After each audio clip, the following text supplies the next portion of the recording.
Hello, friends. It's Andrew again, and I'm here to do another session with you as we continue on our audio drama class, as we continue to produce the audio dramas that we've been working on for the last few weeks. Now, last week we talked a little bit about doing character voices and how to put ourselves in the mindset of a character.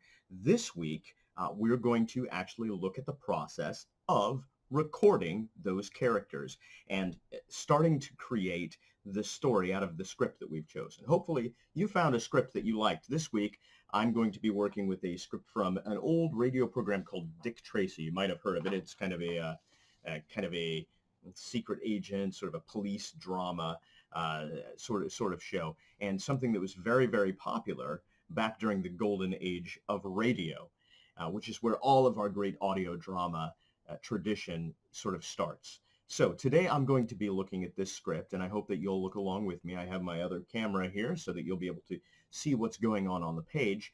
We're going to first talk about how we analyze a script, or how we pull that script apart in preparation for recording, and then we'll go through the actual recording process. And I'm going to show you a couple of different ways to record, in sequence as well as out of sequence. We'll talk more about how that all comes together next week when we do our final session on editing everything together. And I'll talk about some of the different ways that you can do this easily at home, even without having all of the equipment that I have here at the studio. You can do it with just a very few simple things around your house. So are you ready? Let's get started. The first thing we're going to do is we're going to take a look at our script here. And I've picked a page of the script here. It's just the second page of the script. And on this, I'm not sure if you're able to read it or not, but at least you can sort of see the division of lines on the page. I'll maybe put a graphic up for you at some point.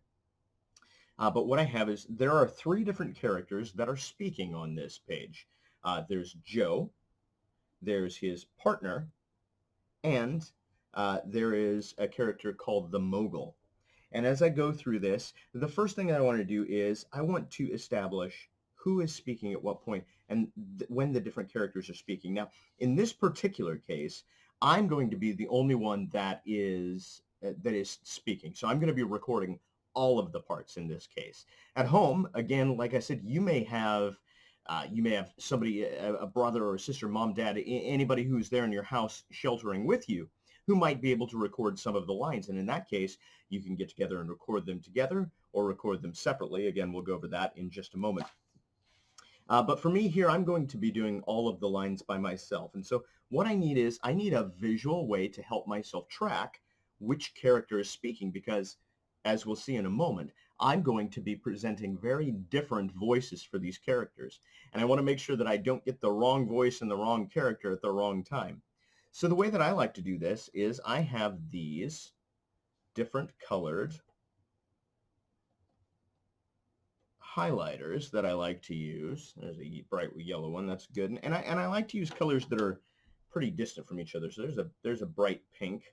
So I've got a pink, I think a blue, maybe that blue is a little bit, oh, you know what, that yellow is not looking great. So let's do a pink, a blue, and a purple.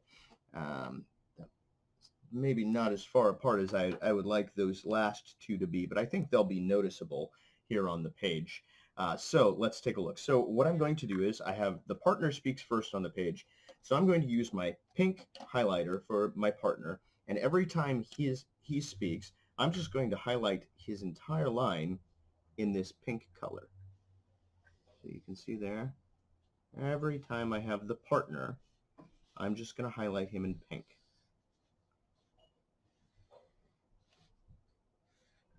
This is a quick way for me to visualize when that character is speaking. All right. And I think maybe I'll stop before that last line. That's kind of a natural place to end. Now with Joe, I think I'll go in with Joe and I'll use the blue. So Joe's going to be my blue character. There we go. And then last is the Mogul, and the Mogul is going to be purple in my script. Oh, that's actually another blue, isn't it? That's just a darker blue. Let me see if I have a purple here that I can use. That's a little better. That one line will be harder to read, but everything else will be a little bit easier to see, I think.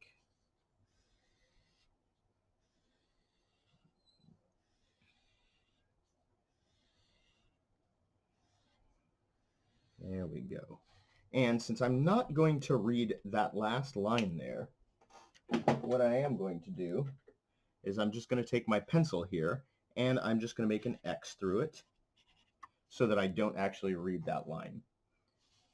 So now my script is prepared. I have all of my 3 characters marked out here in different colors so that when I'm reading, I can tell which character is speaking at any given moment. Now, the next thing we'll have to do is we'll have to determine which character is going to use what voice, what kind of voice we're going to use for each character. This is where you have to look into the script and you have to go through last week's lesson and you have to think about what type of person the character is. From reading this, I can see that Joe and his partner are maybe a little rough around the edges. They're transporting what they think is a body in their car. And as we'll find out very soon, that's not actually the case. And so when I think about them, I'm thinking about voicing them in kind of a rougher way. And I thought what I would do is maybe I would take one of them into a higher register. Maybe he talks like this. Hey, Joe, let's go over here, right? So that establishes him as one character. And then maybe I'll take his partner, Joe, into the lower register. Hey, don't worry about things. Everything's going to be okay, right? So if I've got those 2 guys in those 2 separate things, and then the mogul speaks a little bit more properly in this. And so I was thinking that perhaps I would make him sort of more of this sort of character. We used a voice sort of like this a couple weeks ago when we were talking about different characters. And to me, it sounds very sort of upper crust and a little bit older, perhaps, than the other 2. So we have a difference between those 3. So every time I see pink on my page, I'm going to be speaking in the partner's voice. Hey, Joe, did you hear something move behind us? And then for Joe, I'm going to take it down low. Nah. And then for the mogul, I'm going to be speaking in that other register. Gentlemen, don't be alarmed. So now we have 3 very distinct character voices. So now we get to do the fun part, and that is read the script. I always like to do a read-through before I record, but for the purpose of this video, I've already done that read-through. So I'm not going to practice that here with you. What I am going to do is I'm going to show you how to record this. Now, there are 2 different ways to make an audio recording for an audio drama. There is what's called in sequence and out of sequence. When you record things in sequence, that's the way that I'll do this the first time for you. I'm going to go through and I'm going to read all of the lines just as they appear on the page, changing characters as I go. This can be a little bit more challenging because it requires me to remember at any given moment what character I'm in, what voice I'm speaking with, and to make sure that I'm not going out of character into the wrong character. The other way to record is what's called out of sequence. And when we're recording lines out of sequence, what that means is I would go through and I would record all of one character's lines in their voice. And then I would go through and record the second character and the third character. And then I would go in the editing process, which again, we'll get to next week. And I would put all of those things together. I would splice those together into what sounded like a natural conversation. Now, when I produced the War of the Worlds audio drama, which hopefully you had a chance to listen to after last week's episode, when I produced that, I produced it out of sequence because all of the actors, and there were more than 20 of them, were sheltering in place in their homes just as you and I are now. They weren't able to get together to read those lines together in the same place. And so what I had them do is I had each of them read and record their own lines and then send me their recordings. And I edited everything together out of sequence. So that's out of sequence. But first, we're going to do this in sequence. So let's see if I can keep my character. Now, what I'm going to use for this, there are a couple of different ways to do this. What I'm going to use is very simply the voice memo application on my phone. I have an iPhone here, but if you have an Android phone or any other kind of device, if you have an iPad or an Android tablet or anything like that, or even if you have just a computer, I'm going to show you another program in just a moment here when we do the out of sequence portion that will use the computer to record. But the simplest way to make a recording is just to use the iPhone. And so I'm going to use my phone. All I'm going to do is I'm going to press the recording button. And one important thing that you should always remember when you're making a recording is when you start recording, give yourself 5 seconds of silence before you start. We'll see why that's important next week in the editing portion, but it is very important that you have a little bit of the noise of the room and the world around you, because at some point you're going to have to take that back out of the recording. So I'm going to stop my recording so I can give myself another 5 seconds of silence. And then I'm going to start recording. Now I have the recorder or the microphone somewhere between 6 and 12 inches away from my mouth. The microphones in our cell phones these days are actually pretty good at picking up recordings.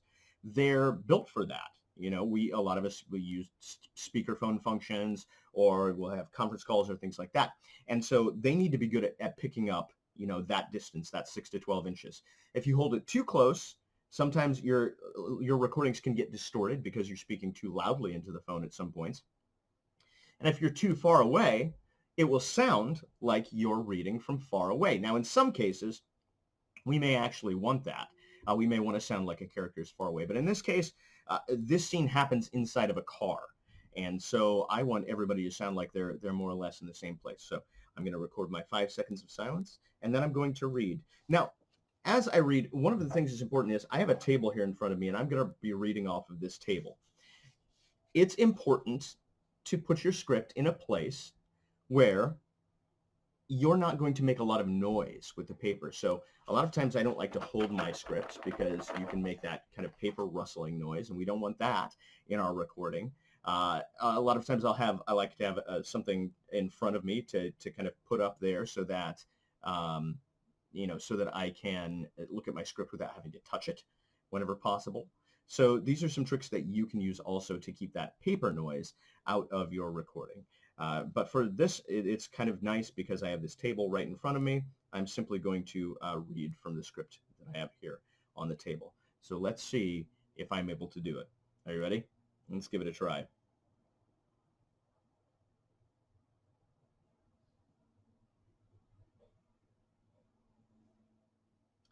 Hey, Joe, did you hear something move behind us? Nah. I was sure I did. You mean back there? Yeah. Oh, relax, brother. There's no one back there except a dead man. Gentlemen, don't be alarmed. Joe, it's the guy what's dead. You mean the man you thought was dead. I'm very much alive, and so is this gun in my hand. Hey, what are you gonna do to us? If you follow orders, nothing. Now, keep driving until we get out into the country. Anything you say, buddy. He was dead, and now he's alive. I never have been dead, my friend. I was merely in a cataleptic trance. A cat of what? A cataleptic trance. You see, I am able to hypnotize myself as well as others. It is a known fact that expert hypnotists can put a person or themselves into a trance which very much resembles death. The yogis and swamis of India make quite a practice of it.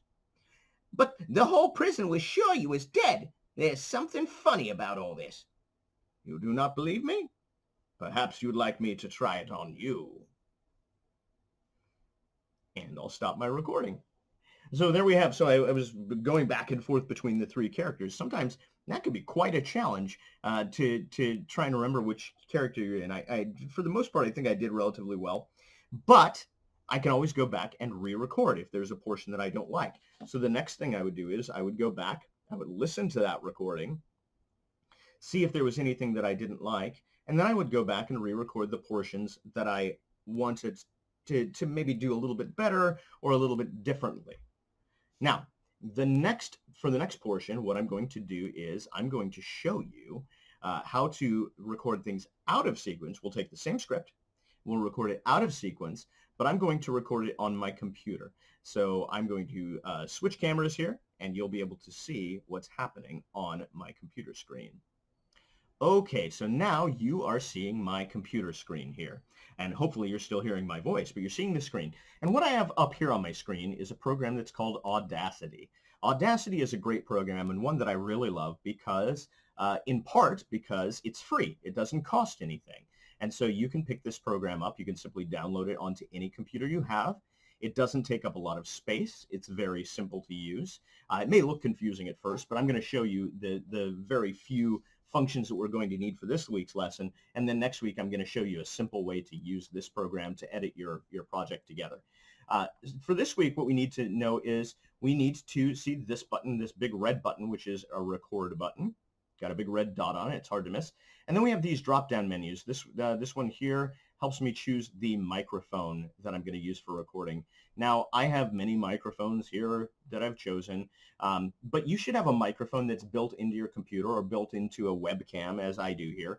This is the webcam that I'm using. It's called my C920, and so that's the microphone that I want to use because that's my best microphone that I have access to right now without kind of moving things around. So what I'm going to do is I'm going to make a recording here, and I'm going to, in order to record, I'll show you, it's very simple. Once I've selected my microphone, all I have to do is press the record button. And now you can see these meters going up and down here, these little green things, and that's showing that my voice is being captured. And you can also see down here in this area what we call a waveform. That's actually, that picture that's being created is actually what the sound of my voice looks like. It's a wave recreation of the sound my voice is making. And what's interesting about this is you'll be able to see the intensity of my voice and the different characters. For example, if you remember the partner, He talks like this up here, and this is what his voice looks like. whereas Joe, he talks down here like this, and it's a different sort of sounding voice, and it looks different on my screen too, right? And then the mogul talks somewhere in the middle. If you'll take me out into the countryside, everything will look different in my voice pattern here.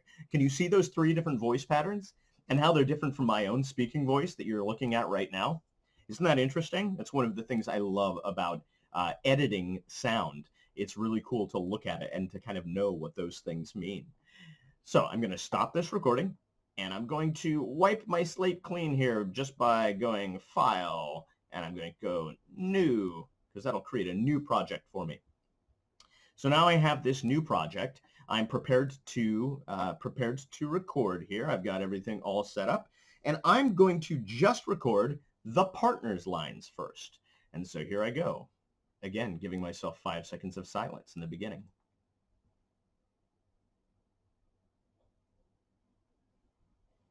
Hey, Joe, did you hear something move behind us? I was sure I did. Yeah. Joe, it's the guy what's dead. I mean, he was dead, and now he's alive. A what? But the whole prison was sure you was dead. There's something funny about all this.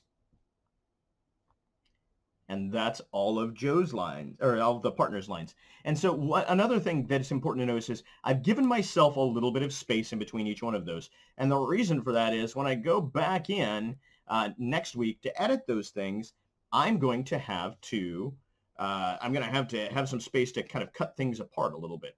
So now I'm going to go in, I'm going to File, Save Project, and I'm going to give this project a name, and this name is going to be Partner because I've spoken all of the partners lines. So we're going to save that, and then we're going to open a new project, and this is going to be for Joe's lines. So we'll do the same thing, 5 seconds of silence, and then all of Joe's lines. Ready?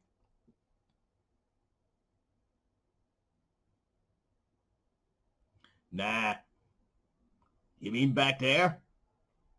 Oh, relax, brother. There's no one back there except a dead man. Hey, what are you going to do to us? Anything you say, buddy. All right, Joe doesn't have as many lines, so now we're going to File, Save Project, and we'll save that as Joe. And you can see I've got my partner lines up there. There's Joe. Now I have both of them in a folder. And I'm going to do one more because I have my mogul character. 5 seconds of silence, and then all of his lines.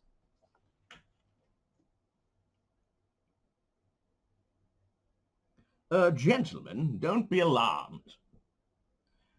You mean the man you thought was dead? I'm very much alive, and so is the gun in my hand. If you follow orders, nothing. Now keep driving until we get out into the country. I never have been dead, my friend. I was merely in a cataleptic trance. A cataleptic trance, you see. I am able to hypnotize myself as well as others. It's a known fact that expert hypnotists can put a person or themselves into a trance, which very much resembles death. You do not believe me? Perhaps you'd like me to try it on you. And stop. And I'll file, save project, and that's going to be the Mogul, M-O-G-U-L, save. Now I have all three of my characters, and I have recorded the lines for all three of them. So now we have everything recorded in sequence as well as out of sequence. So this week we've looked at how you're going to record your script, and we've looked at two different ways to record, in sequence as well as out of sequence. We've looked at two different methods to use with our cell phones as well as with Audacity and the microphone on our computer. Either of those is fine. They both work great. And we've looked at how to prepare our script, to prepare ourselves for shooting, as well as a few etiquette things along the way, how to make sure that we have enough silence in the recording so that we can take any background noise out of it next week, how to treat our script so that we don't put any additional noise into the script. A lot of things this week. So our assignment for this week is, finally, I want you to take your script that you've found, and I want you to make a recording of that script. Now, it doesn't have to be perfect. Everything about it doesn't have to be exactly right. This is a practice recording, but I want you to make that practice recording, and if there are some parts that you'd like to re-record, go back in and re-record those. Now, you may try doing it both ways. You may try doing it in sequence as well as out of sequence to see which one is easier for you or to see which one you prefer. And then next week, when we get together again, what I'm going to teach you is how to take that recording, how to add some sound effects, maybe, add some music, definitely, how to clean it up so that it sounds right, how to put it in order if you decided to record out of sequence, and how to finalize your own personal audio drama. And when we're finished, we can maybe even post those to a YouTube site or something like that so we can listen to the recordings that we've all made for each other. I hope that you've enjoyed this lesson and this series of lessons. I hope to see you again next week. And more than anything, I hope that you are staying safe, you're staying home, you're staying well and healthy, and most of all, that you're staying creative. I'll see you again next week. Until then, take care.